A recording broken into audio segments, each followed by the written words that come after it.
Cerca Teleeuropa sul tuo Play Store o Apple Store e scarica la nostra app. Disponibile per tutti gli utenti Android e Apple. Ti aspettiamo! Lo sport calcio adesso, gara sfortunata per il Cosenza a Lecce.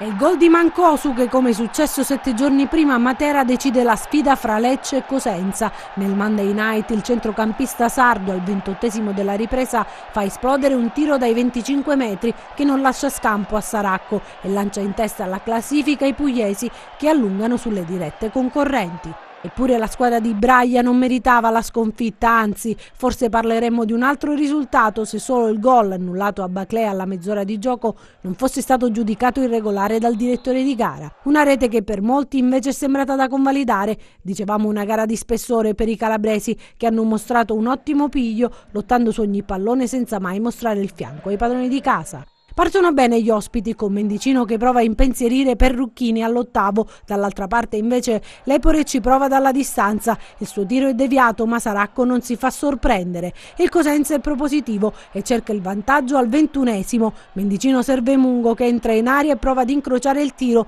ma l'estremo leccese respinge la minaccia. Al 33esimo però l'episodio che potrebbe decidere le sorti del match con il gol annullato a Baclea per un presunto fallo sul difensore giallorosso. La squadra di Liverani tira un sospiro di sollievo e prova a ripartire. Armellino prima e Cosenza dopo pochi minuti hanno 2 palle gol nitide, ma le loro conclusioni finiscono fuori di un soffio. La musica non cambia nella ripresa e Lecce va vicino al vantaggio con la punizione di Lepore che finisce alta sulla traversa, risponde il Cosenza con il colpo di testa di Dermacu che sfiora il palo. Il contropiede di Di Piazza con la conclusione fuori di poco è il preludio al gol che arriva al 73esimo, la prodezza di Mancosu fa esplodere il Via del Mare. Dopo il vantaggio i lupi provano a reagire sfiorando il gol con Mendicino, ma rischiano il 2-0 su un'incursione di Caturano che Dorazio sventa. 3 punti pesantissimi per i salentini che così consolidano la prima posizione, mastica amaro il Cosenza che nonostante l'ottima prova resta terzultimo con 8 punti. Non è qui che il Cosenza al limite deve prendere dei punti.